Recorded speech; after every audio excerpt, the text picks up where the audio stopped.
hola, ¿cómo están? Bienvenidos una vez más a un episodio de su podcast Conexiones Profundas, más allá de la ciencia, donde entrevisto personas que cuenten su historia de vida y cómo llegaron a donde están hoy.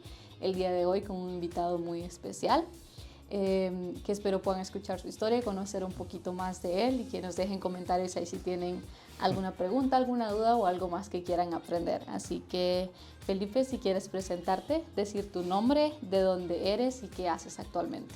Soy Felipe, bueno, como buen latino, Felipe Aníbal Gutiérrez Santino Pay, de Valparaíso, Chile.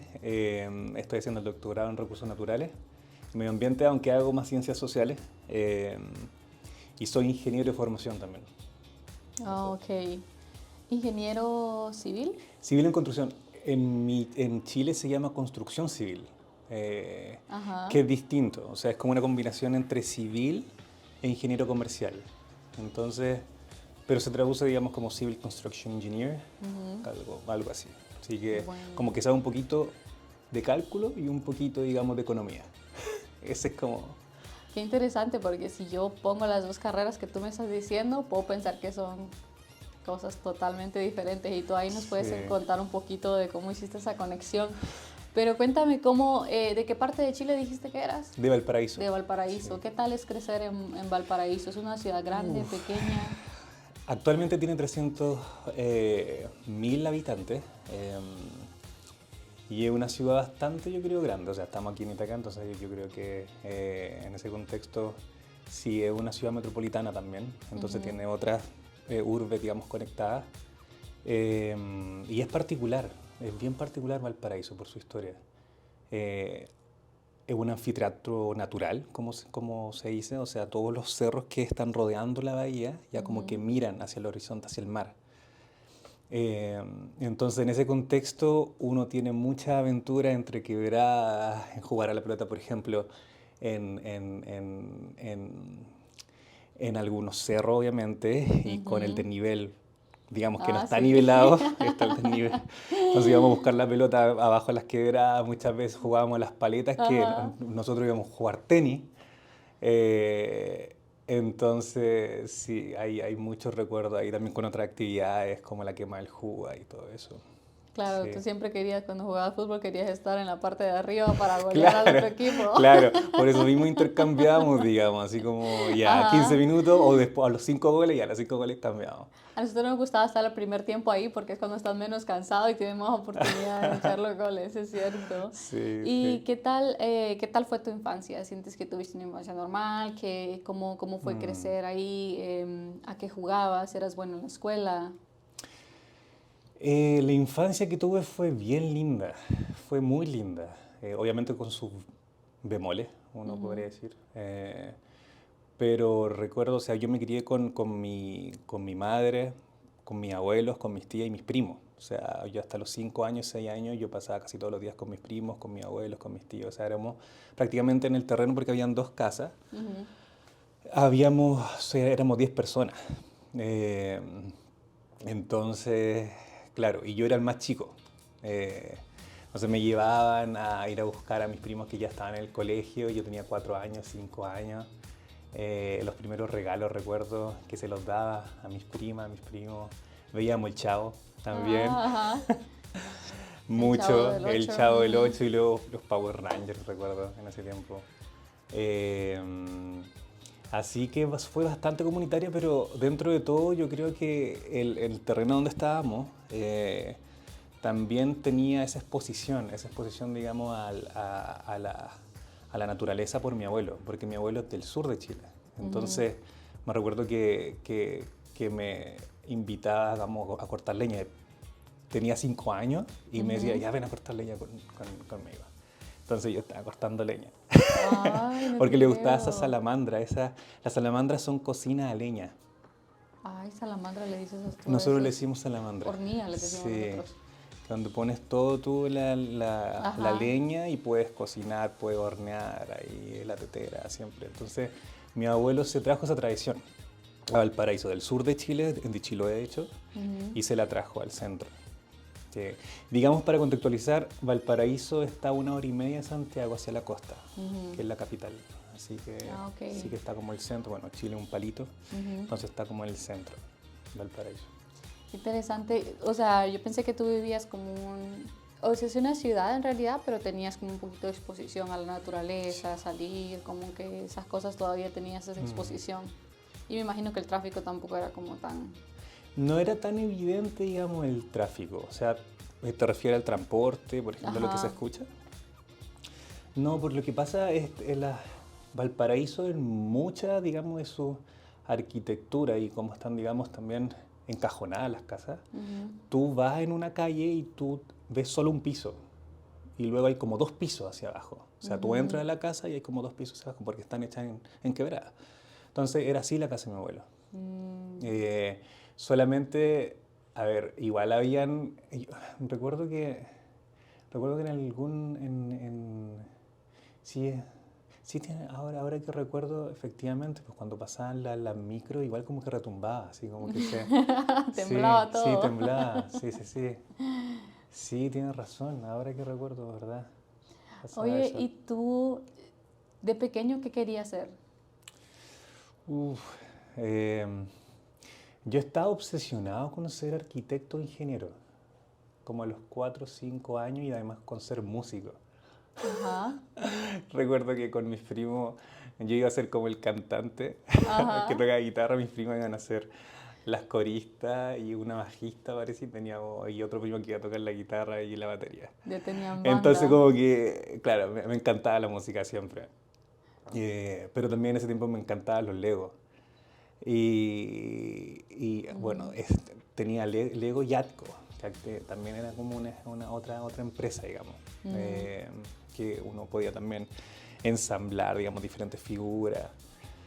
Entonces, recuerdo que yo decía que iba a construir casa, puente, iglesia cuando tenía 4 o 5 años.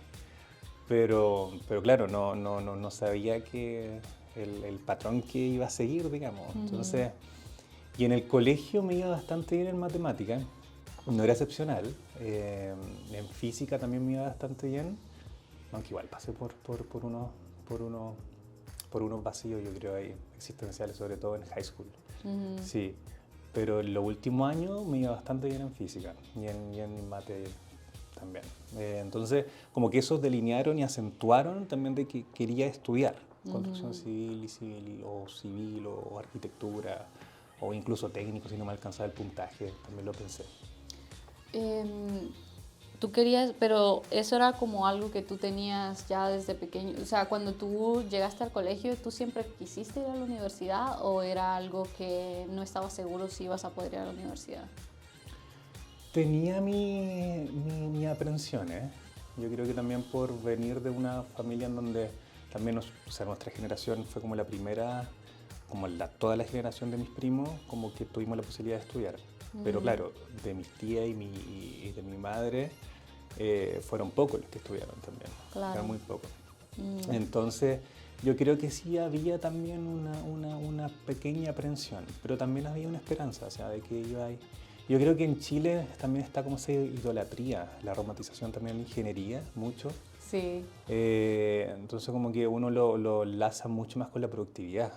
Como que tú quieres la palabra ingeniero en... Ingeniero en todo, o sea, yo creo, bueno, ahora que ya estoy más viejo, como uno dice, ya hay una ingeniería irrisoria, como ingeniería en geografía, ingeniería en historia, ingeniería en turismo, es como ya, ingenieros son importantes, pero Sí, o no sea, sé. por ejemplo, yo recuerdo cuando estaba en la universidad que yo decía, estaba como entre sacar una ingeniería agronómica o una licenciatura en ciencia de los alimentos.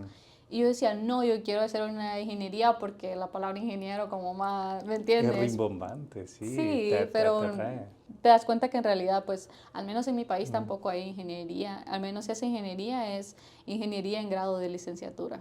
Entonces, termina como siendo lo mismo, pero al final como que... Claro, aunque yo diría que, por ejemplo, nosotros en ingeniería no tuvimos método científico, entonces hay uno de digamos, las diferencias y los contrastes entre con las carreras más científicas y las carreras como más, más de praxis. digamos. Por ejemplo, sociología tiene más método científico que un ingeniero, o psicología también. Claro. Entonces ellos están formados, digamos, se ha cuestionándose constantemente el método científico. Los científicos también, o sea, física, biología, química. Pero claro, uno sabe que con ingeniería uno puede encontrar trabajo y efectivamente el mercado laboral dice que los ingenieros tienen más posibilidades de trabajo. Y ganan mejor, creo yo. Y ganan mejor, muchos de ellos. Sí. Entonces, digamos, tú desde niño querías ser ingeniero, arquitecto, en la escuela eso se mantuvo todavía.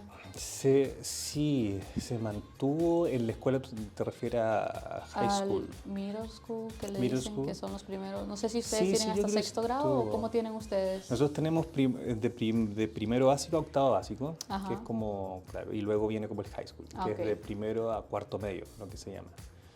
Sí, yo creo que sí. Sí, siempre estaba medio obsesionado obsesionado, claro. Hubo un periodo en donde quería ser tenista también, pero sí. Y siempre ligado al deporte. Yo creo que ese es como algo que nos, como familia de escasos recursos. No éramos pobres, pero éramos escasos recursos, yo diría. Uno como que tiene, digamos, esa pasión o también como que se pone en el horizonte como cierto estereotipo. Y yo creo que a lo mejor le parece a algunas personas que se ponen en el horizonte ser médico, leyes, porque te da cierto estatus también. Y creo que es importante también alcanzarlo, pero sin desmerecer obviamente a las otras carreras.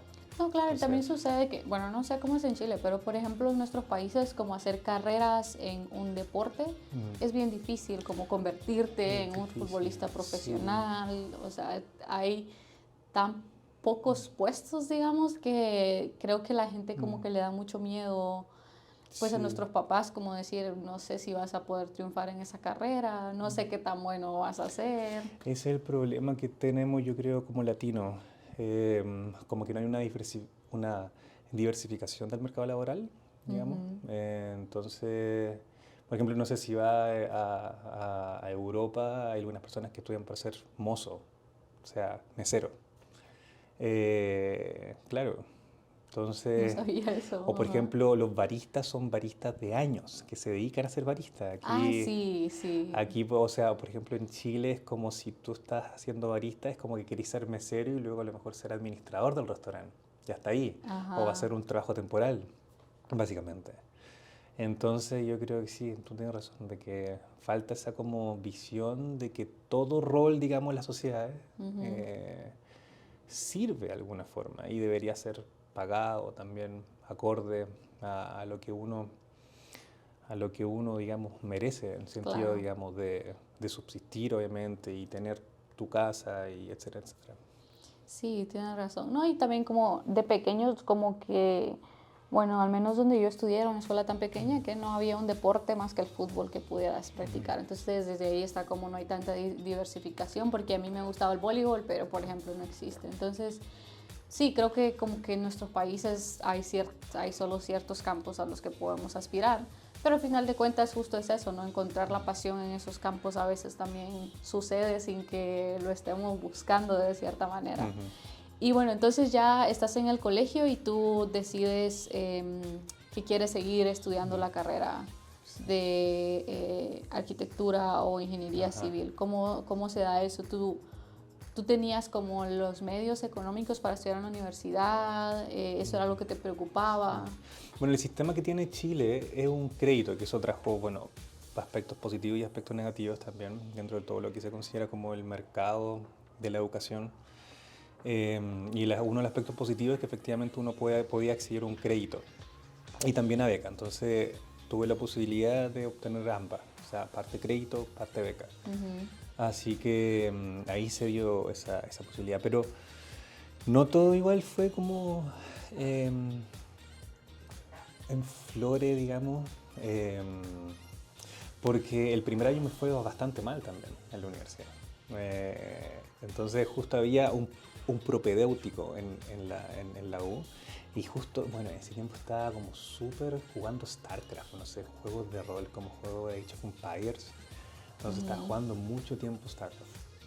Eh, y finalmente como que dije, bueno, o, o- o- o me dedico a esto, me dedico a esto otro. Pero sí pudiste entrar en la carrera que querías, porque imagino que Sí. tenías que hacer un examen de admisión para Ujú. entrar a la Sí, universidad. bueno, ese es el punto importante. A mí no me fue así bien, excepcional. Me fue bien para estar en una buena universidad, que es la Federico, pero sí, si hubiese sacado más puntaje, a lo mejor hubiese postulado a ingeniería civil, pero, pero no me dio ese puntaje. Ah, ok. Entonces, claro, entonces me dio un puntaje menor y fui a construcción civil. Entonces, el primer año, y justamente el primer año es común para los constructores civiles y ingenieros civiles. Entonces fue como, bueno, si no me alcanza un puntaje me puedo cambiar adentro también. Ujú. Pero pasó que cuando estuve el primer año, no me fue bien. Entonces, y ahí fue cuando, bueno, sigo, porque dije, el primer semestre, en la universidad que estábamos, había un sistema que se llama prioridad académica, no sé si todavía eso, pero si tú tenías menos de 3.500 o 3.000, a ti te echaban de la universidad. O sea, si tú te echabas 4 ramos en primer semestre, chao, te echaban. Entonces yo me eché 3 ramos de 6. Entonces me alcanzaba para Cuando seguir. dices ramos Son son... cursos, son Ok, cursos. ajá. Sí, sí, sí. Ujú. Me eché 3 de 6. Y fue como, bueno, pero también tenía esta posibilidad de ser propedéutico. Y el propedéutico significa que pasar como un semestre como reforzamiento y Ujú. empezar de nuevo el año siguiente. Empezar todo de nuevo. Y fue eso lo que hice. Y en el segundo año me dieron ganas de estudiar física. Ujú. Pero no tuve, digamos, como se dice, los cojones, la fuerza para cambiarme a física. Fue como, no, voy a seguir aquí nomás y chao.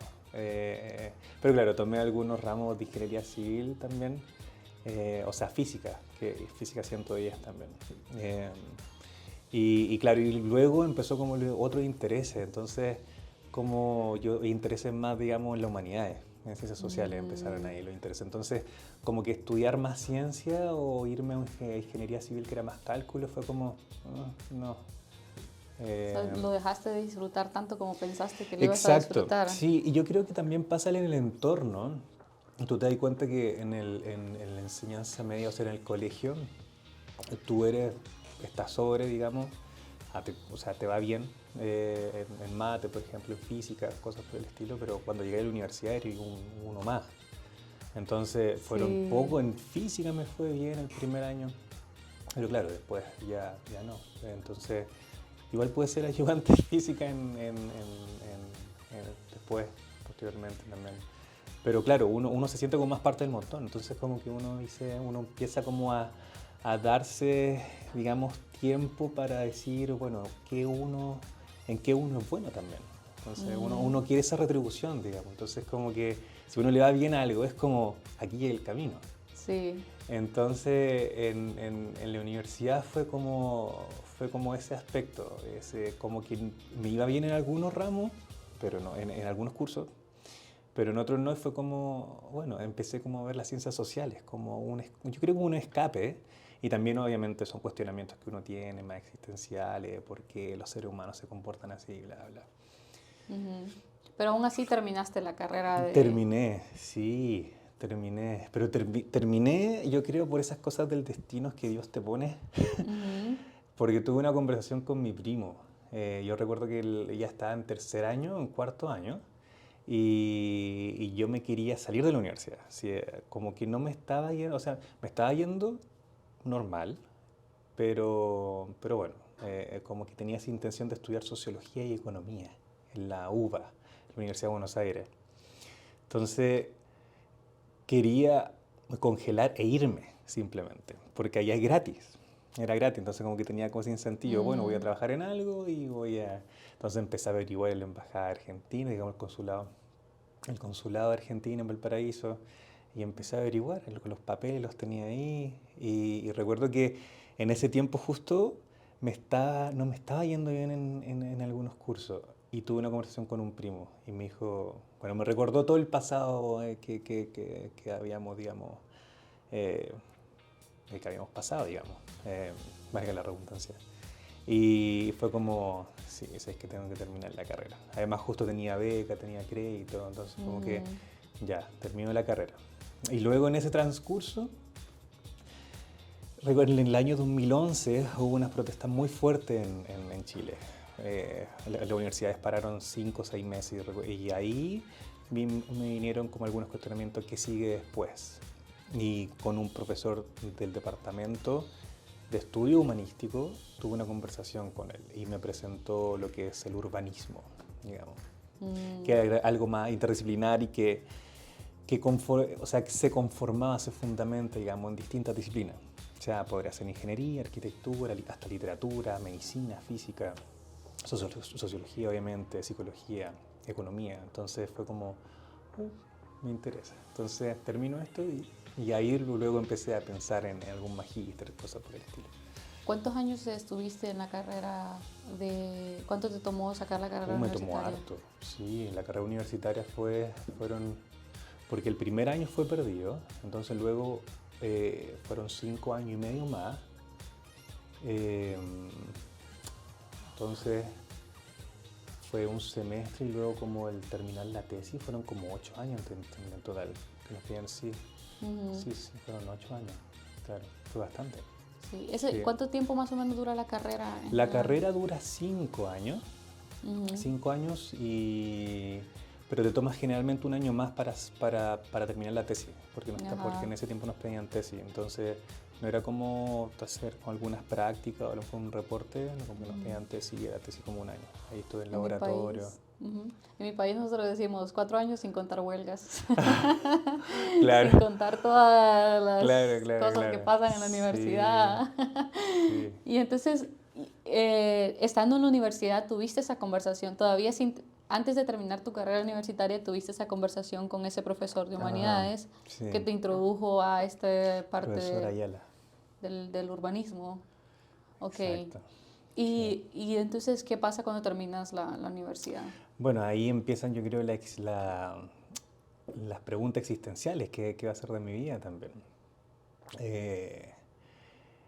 Bueno, mi idea era simplemente viajar, o sea, ir a un departamento porque me gustaba la obra civil en ese tiempo y también la sociología, pero encontraba mucho más práctico, digamos, terminar e irme al departamento de obras civiles de alguna municipalidad y juntar plata por 2 años, 3 años y luego irme. Esa era una posibilidad, pero la otra también era como seguir estudiando, pero solo un magíster. Nunca vi, digamos, en mi horizonte hacer un doctorado en ese tiempo, sí, aún. Y justamente el magíster era por la conversación que tuve con este profesor Ayala. Entonces empecé a averiguar algunas becas y efectivamente había una beca para postular al magíster Asentamiento Humano y Medio Ambiente, como se llama. Y ahí postulé y el año 2013 ya estaba listo y recuerdo, ya voy a postular. Mi mamá no estaba contenta. Mi mamá quería que siguiera, o sea, el patrón, digamos. Que buscaras un trabajo. Sí, claro, que buscara un trabajo. Busqué y estuve trabajando de mozo, que no me fue mal, de hecho. Dije ya, porque tengo que hacer algo, entonces estuve trabajando de mozo. Entonces el año 2013 empecé a trabajar de mozo en diciembre y eso, incluso entre medio del año también trabajé de mozo, pero en otras partes. Pero bueno, en diciembre y las clases empezaban en el 2014, en marzo, pero yo no sabía de los resultados de la beca. Entonces tenía que ir a las primeras clases y sin saber si me iban a dar la beca, porque sin beca era imposible. Imposible. Entonces trabajé de mozo. Y bueno, estando ahí ya la tercera semana, a fines de marzo, nosotros empezábamos las clases como el 10 de marzo, ¿será? Y a principios de abril, fines de marzo, los resultados salieron. Y llegaron los resultados y había quedado en la beca. Así que, sí. ¿Pero tú en algún momento pensaste como en salir del país para hacer el máster o siempre pensaste que lo ibas a hacer ahí, justo en tu ciudad? No fue en Santiago eso. Oh, fue Santiago, ok. Así que tenía que viajar, pero la posibilidad que tenía también con esa plata, o sea, podía pagar algo, un poco, y además estaba trabajando de mozo todavía.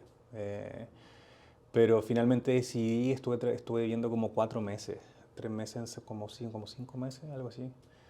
Prácticamente el primer semestre en Santiago, pero luego me di cuenta de que me convenía más viajar, porque eran como 2 horas y media en total, desde que salía de mi casa hasta que llegaba a la universidad. Y me ahorraba el arriendo. Claro. Entonces salía más conveniente. Así que, sí. Bueno, tuvimos una pequeña dificultad técnica, no grabamos una parte de la entrevista, pero entonces ahorita vamos a continuar. Nos habíamos quedado en la parte que nos decías de que habías escogido hacer tu máster y lo hiciste en Santiago, y que estuviste viajando para hacer tu maestría. Entonces, cuéntanos cómo decidiste qué hacer después de la maestría. Bueno, en una de esas estoy repitiendo algunas cosas, así que discúlpenme. Pero voy a tratar de recordar la cosa que dije hasta el minuto 25, 30. Ok. Después, o sea, ya estando en el magíster, yo quería trabajar, de hecho. Ya mi mamá no estaba contenta con esa decisión de empezar un magíster. Y, y bueno, en este transcurso empiezo a descubrir las ciencias sociales, los trabajos un poquito más, o la forma de escritura, de cómo se cita. Y eso me fue adentrando un poquito en el mundo de la investigación. Y ahí empecé a ver algunos destellos de que efectivamente la investigación me gustaba, pero no estuve decidido. Unos profesores me, me, me dijeron que podía hacer un doctorado, o por qué no sigo un doctorado, me dijeron, pero yo no estaba 100% convencido. Yo, en vez de eso, cuando termino el magíster, empiezo a enviar currículums. Y habré enviado, yo creo, 200 currículums, bastante, y no me respondieron de ninguna parte. Y fue Increíble. frustrante. Pero ya habían pasado como 4 o 5 meses. De hecho, fui hasta Bolivia a dejar currículum. Bueno, pero esa es otra historia. Y bueno, lo que hago fue empezar a escribirle a algunos profesores que eran directores de algunas carreras que se parecían a la mía, o sea, que se parecían al magíster que había hecho, y ofreciéndole un curso de indicadores sobre la sustentabilidad. Una universidad me toma en consideración y empiezo a hacer clases, y en paralelo también conozco a una persona por medio de un amigo en ese tiempo, en donde le propongo también hacer algo con indicadores, evaluando la ciudad, un sistema de indicadores para la ciudad, y se transformó en otro proyecto esa idea que tenía. Y finalmente nos ganamos ese proyecto, que era bastante plata. Así que me quedé haciendo clases y también haciendo, digamos, trabajando como ingeniero de sustentabilidad, recuerdo. Haciendo workshops para los niños también. Sí, fue entretenido ese tiempo. Y ahí, en ese transcurso, en ese año y medio, fue cuando empecé, digamos, a ver de que efectivamente lo del doctorado es algo que ya estaba calando harto en mi corazón. Así como, y ahí empiezo a ver algunas becas. La gente de la iglesia que conocía también tenía algún doctorado, 2 de ellos de hecho, y uno con quien estaba viviendo de hecho en su casa, él administraba la casa, me dijo, bueno, ¿por qué no postuláis? Porque yo igual tenía la duda, ¿a qué beca postular? Porque estaba viendo becas Chile en ese tiempo para irme a Alemania, o esta beca Fulbright, que era beca igualdad de oportunidades. Y él me incentivó como beca igualdad de oportunidades. Así que, y ahí fue que más o menos en ese tiempo que decidí. Y estabas contando que esta beca Fulbright es una beca que el gobierno da tiene como este contrato, ¿no?, con Estados Unidos. Exacto. Y con diferentes gobiernos para ayudar, como subsidiar cierta parte del estudio. Ajá. Sí, es una alianza efectivamente que tienen con el gobierno de Chile, porque el gobierno de Chile es quien paga el tuition y paga además parte del estipendio. Entonces llega un contrato con Fulbright. Fulbright a su vez tiene el contrato con las universidades, o digamos este sello de Fulbright que las universidades aceptan, porque las universidades también dicen, bueno, este chico o esta chica es Fulbright, lo vamos a apoyar. Y efectivamente eso pasó con Cornell, así que ellos también pagan parte del estipendio y justamente esta beca es por 4 años. Y eso hace que, bueno, aquí en Estados Unidos nos demora un poquito más, a lo mejor 5 o 6, en algunas carreras hasta 7 años. Conocí a un compadre de filosofía que ha estado como 7 años y medio, 8 años. Pero lo bueno que aquí los profesores, si les das como un poquito de fondos, es como ya no tienen que pagar todo ellos. Exacto. Y además tú haces a cambio, digamos, ayudantía. Y ya te vuelve, bueno, yo he hecho súper poca ayudantía. Que ayudantía son como le decimos nosotros TAship, que es que tú eres asistente con un profesor y te pagan por eso. Sí, y no pagan mal, de hecho, aquí en Cornell. Entonces es algo que te ayuda, que te beneficia y que también los profesores se ven beneficiados por la experiencia que uno va adquiriendo. Sí, es cierto. Uno se vuelve ya son muy buenas un veterano. Sí. Y entonces, bueno, ¿cómo aplicas a Cornell entonces o por qué aplicas a Cornell y qué te hace decidir por Cornell?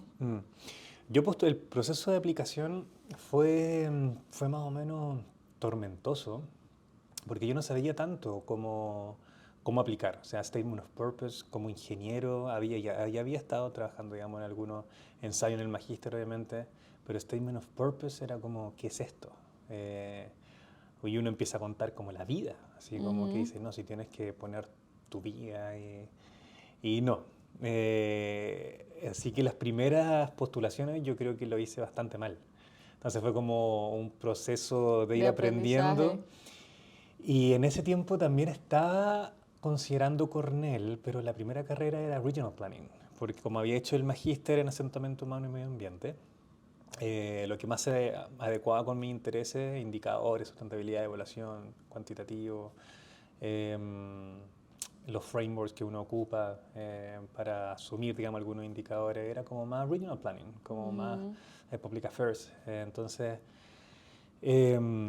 Pero encontrando como el proceso bueno, bien tú sabes, el de doctorado es como tienes que conocer a tu mentor o digamos, a las personas que te van a cobijar.